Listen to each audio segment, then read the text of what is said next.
My name is Jone Tavita. I am from Fiji. For most of my life, I worked as an electrician, fixing power lines, repairing faulty circuits, making sure homes and businesses had light. I never thought much about death. I was too busy living, too busy working. That day was like any other. The sun was hot, the air thick with the scent of the ocean, and I had a job to do. A faulty electrical panel at a construction site. I had done this kind of work 100 times before. I tightened my gloves, grabbed my tools, and climbed up. I don't remember the exact moment it happened. There was a flash, a white, burning light, and then pain. It tore through my body like fire, like 1,000 knives stabbing into my flesh all at once. My muscles locked, my chest caved in, I couldn't move, couldn't breathe. I heard shouting, but it felt distant, like voices underwater. Then, nothing. Darkness. I don't know how long I was gone before I realized I was still aware. I could see my own body lying on the ground. People rushed around me. People were screaming. A man pressed his hands on my chest, shouting for help. Someone called for an ambulance. I wanted to tell them I was still there, but I couldn't say a word. Then I felt it, a force pulling me. It wasn't hands, and it wasn't the wind. It was something unseen, something strong. My body stayed on the ground, but I was leaving. The world around me blurred, like ink spreading through water.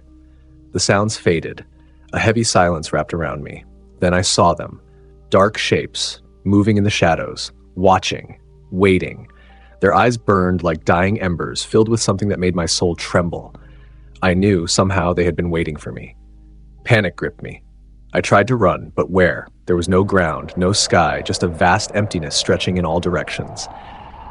The darkness around me wasn't just an absence of light, it was alive. It pressed against me, whispering, clawing at the edges of my mind. Then, a sound cut through it all, a voice, strong, steady, filled with power, and suddenly the darkness shrank back. The figures hissed and retreated. A great brilliant light split the void, so bright I couldn't look at it, burned, but not like the electricity that killed me. This was different. This was pure. Then I saw him, Jesus. Not a picture. Not a statue, not an image from church walls. He was real, standing before me. His presence was overwhelming, like a fire that didn't consume, a storm that brought peace. His eyes met mine, and in that instant, I knew. Everything I had done, everything I had believed, everything I had kept in my home, hidden in drawers, displayed on shelves, thinking they were harmless, it was all exposed before him. I was about to learn the truth about things I had ignored, things I had laughed off. I saw 7 demonic objects a Christian must never keep in their homes. Things I never thought could matter, but they did. And they were dragging me to a place I never wanted to go. Before we begin, take a moment to like this video, subscribe, and tell us where you're watching from in the comments. And if you know someone who needs to hear this, don't keep it to yourself. Share it. What you're about to hear is not just a story. It's a warning, a revelation, a message that could change everything. Some things we keep in our homes invite darkness without us even knowing. Today, you will hear the testimony of someone who saw this truth firsthand. Someone who was shown not by man, but by Jesus himself. Stay until the end.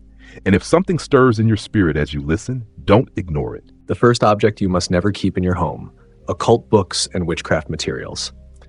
I was standing in a place that was not earth, yet I was there. The air was thick, humming with something unseen. In front of me, books lay stacked high, some old, their pages yellowed and brittle, others new, their covers untouched. I didn't recognize them. They were not mine, but as I stared, I felt their weight, heavy with something more than paper and ink. Then, he was there. Light so bright I couldn't lift my eyes. I fell to my knees, trembling, and the voice came, not spoken, but inside me. "These should not be in your homes," Jesus said. My chest tightened as the books cracked open on their own. The words on the pages moved, twisting like living things. Dark symbols, chants, instructions whispered from another place. Some pages held names that were not meant to be called. Then I saw it. The way these books were kept so easily in homes, tucked on shelves, hidden in drawers. Some were bought in curiosity, others given as gifts. But none were harmless. They were doors. I saw what happened when they were opened, when the words were spoken, when hands traced the symbols. Shadows creeping in the corners of rooms, restless whispers at night. Eyes watching from places they shouldn't be. I tried to look away, but he showed me more. Families who could not understand why their homes felt heavy, why sickness clung to them, why peace never stayed. And there among their belongings these books remained. They do not know what they have invited, Jesus said. My hands shook. I wanted to turn, to run, but I couldn't, because I knew some people now have them, sitting unnoticed, collecting dust. Burn them. Remove them. Do not keep what calls the darkness, because once they are in, they do not leave. The second object you must never keep in your home: idols and graven images. I never thought about them. The statues, the carvings, the little objects I placed around my home, some were gifts. Some I bought because they looked beautiful or ancient or meaningful in a way I couldn't explain. I told myself they were decorations, nothing more. But when I was there, wherever there was, I saw them differently. The air felt thick, pressing against my skin. A heavy silence stretched around me. Then, one by one, they appeared. Statues, just like the ones I had owned, lined up in the darkness. Some were small, delicate, others loomed over me, their faces smooth, blank, watching, and then they moved. Not all at once.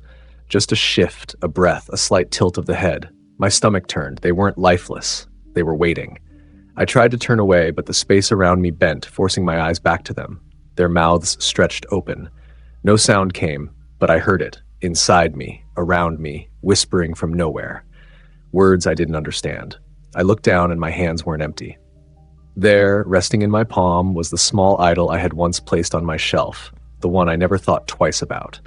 It pulsed with something unseen, something that coiled through my fingers like smoke. I dropped it. The moment it hit the ground, the whispering turned into a roar. The statues shuddered. Cracks split across their surfaces, but instead of breaking, they opened, like mouths, like doors. I stepped back. Shadows poured out, stretching toward me like grasping hands. I wanted to scream, but I couldn't, because I knew somehow that I had allowed this, that every idol, every carving, every graven image I had kept had been more than just an object. They had been anchors, open invitations, and I had placed them willingly in my home, in my life. The darkness reached for me. The voices grew louder, wrapping around my mind like chains. I wanted to run, but I couldn't, but the idols had already claimed me. The third object you must never keep in your home: demonic-inspired music and media. I heard it before I saw anything. A song. Familiar, yet different. Twisting, stretching. The notes bent in ways that made my skin crawl. The lyrics, words I had sung 1,000 times, were now layered with something else, something hidden. I was in a place with no walls, no ground, just darkness pulsing like a living thing. But the music was everywhere, wrapping around me, seeping into me. Then I saw them. Shadows moving in the dark, swaying to the sound, their mouths stretched wide, singing. But it wasn't singing. It was mockery. Laughter without joy. I tried to step back, but there was no ground beneath me. Then I heard my own voice, playing from somewhere unseen, a recording of me singing along to songs I had loved, songs I thought were harmless, but now the words carried a weight I had never noticed. They dripped with something vile, something that clung to me. A screen flickered in the distance. Images flashed too fast to grasp, scenes from movies, shows, music videos I had watched, but the way they played now was different. The smiles looked wrong, the eyes empty, the laughter hollow, and then the shadows turned to me. They opened their mouths, and the sound that came out wasn't music anymore. It was screeching, a terrible, endless chorus of voices that clawed at my mind. I covered my ears, but it didn't stop. The songs, the scenes, the words, they had already settled inside me. I had welcomed them in, let them shape me, never questioning what I was letting into my soul. The music had never been just music. The screens had never been just entertainment. And now they wanted something in return. The fourth object you must never keep in your home: cursed objects and talismanic jewelry. I felt something cold against my skin. A weight, heavy, suffocating. It pressed against my chest like unseen hands, tightening, pulling. I looked down. The necklace, the one I had worn for years. A small charm, innocent in shape, but now it burned. The darkness around me pulsed, shifting. Shapes moved in the shadows, whispering. Low voices, thick with something I couldn't name. They were calling to it, not to me, to it. I tried to take it off. My fingers fumbled, shaking. The clasp wouldn't budge. My breath came in short gasps. The more I struggled, the heavier it became. The whispers grew louder. Then I saw them. Eyes. Watching from the dark. Too many, too wide, too knowing.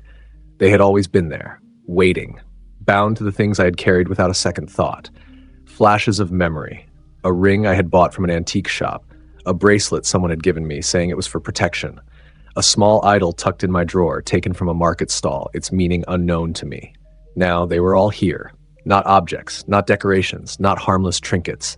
They had come with something, a presence, a claim, and I had warned them, kept them close, invited them in. The whispers turned to laughter. Cold, endless laughter.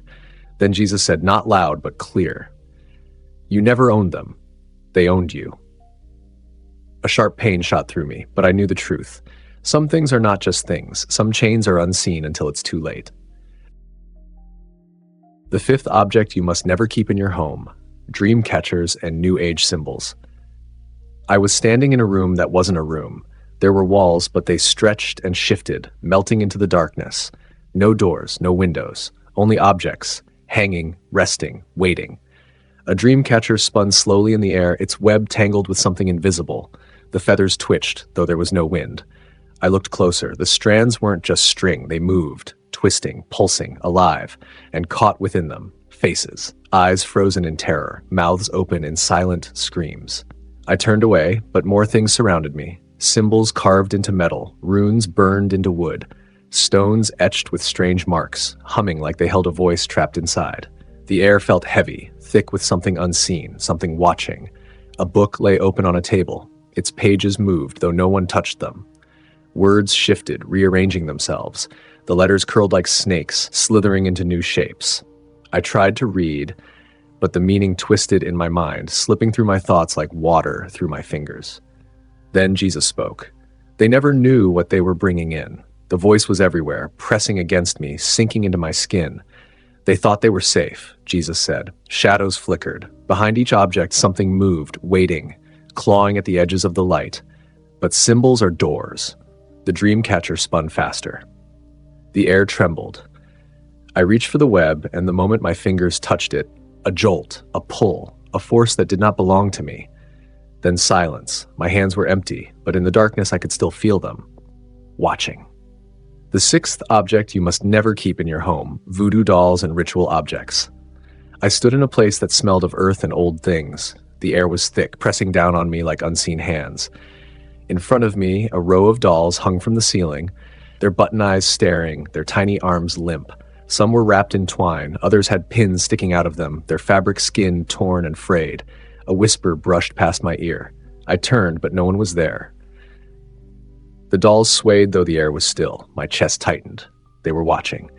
A table sat in the center of the room, covered in objects, masks with hollow eyes, animal bones stained dark, jars filled with things I didn't want to recognize. There was a book, its cover worn, its pages curling like they had been licked by fire. A candle flickered beside it, casting shadows that moved too slowly, too deliberately. I reached out and the air shifted. A heavy breath, thick and warm, pressed against my face. The dolls twitched, the ropes creaked. Then I saw it, something inside them. Not fabric, not stuffing, something else. A presence, waiting. A scream rose in my throat, but I couldn't make a sound. The shadows grew, stretching toward me, reaching. The candle flickered again. This time, it went out. Darkness. They think these are harmless, Jesus said. A cold touch brushed my arm. They invite them in. Those things weren't just objects. They never were, and they should never, ever be in anyone's home. The seventh object you must never keep in your home: dark artworks and symbols. I was standing in a room, but it felt wrong, like the walls were watching me. The paintings stretched across them, old and cracked, their colors dull, but the eyes weren't painted. They were alive. One canvas showed a man with hollow sockets, his mouth twisted into something between a scream and a grin. Another had symbols, crude and sharp, burned into the surface. The strokes looked rushed, frantic, as if someone had carved them in desperation. A heavy frame rested on the floor. The image inside was smeared, distorted, like it had been pulled apart. But I could see the shape of a hand pressed against the glass from the inside. The air grew thick. My chest tightened. I wanted to turn away, but something held me there. The shadows in the paintings shifted. The symbols pulsed, as if whispering to one another. They keep these in their homes. They do not know what they invite, Jesus said. I looked down and the floor was gone. Beneath me, darkness. Moving, breathing. It stretched up, reaching toward the paintings, and the paintings reached back, a cold pressure wrapped around my wrist. I was being pulled in, into the eyes, the symbols, the twisting forms. They were never just pictures, they were doors. And doors don't care who steps through. My heart was pounding, my skin was cold. But the message was clear. These things do not belong where people sleep, where children laugh, where prayers are whispered. They are not art, they are invitations. And something is always waiting to answer. I woke up and saw myself at the hospital. My hands were shaking, my throat dry. I could still feel them, eyes in the dark, watching, waiting. I wasn't supposed to remember, but I did. Every detail burned into my mind. The things I saw, the things I was shown. These are objects people keep in their homes, thinking they are harmless. Statues, paintings, charms passed down or bought without a second thought. But they are not lifeless. They are waiting. They carry the weight of hands that shaped them, whispers of things long forgotten. Some were never meant to be touched, let alone welcomed inside. I saw them in that place, shadows curling around them, feeding. These objects do not just sit on shelves. They take. They listen. They answer. I tried to turn away, but something held me there. A voice, not with words, but a feeling, a warning. They don't know what they've brought home. And I saw it, how it starts. Small things, nightmares, a sense that something is wrong, but no proof to name it. Then the weight in the air, the shadows stretching too far, the silence pressing in, thick and unnatural. I understood then. These things do not belong in the places where we live, where we sleep, where we love. So I'm telling you now, look around you. Pay attention. If something feels wrong, it is. If you don't know where it came from, don't keep it. Because once you let them in, they never leave. If you felt something today, if you know there are things in your home that shouldn't be there, this is your sign. Don't wait. Remove them. And before you leave, say a prayer in the comments. Declare your love for Jesus. Share your testimony if you have one. You never know who might be reading, who might be set free because of your words. And if you haven't subscribed yet, it's okay. But maybe ask yourself why. Are you afraid to stand for Jesus? Are you hesitant to declare your faith? Those who belong to him are never ashamed to show it. So if you are his, click that subscribe button now.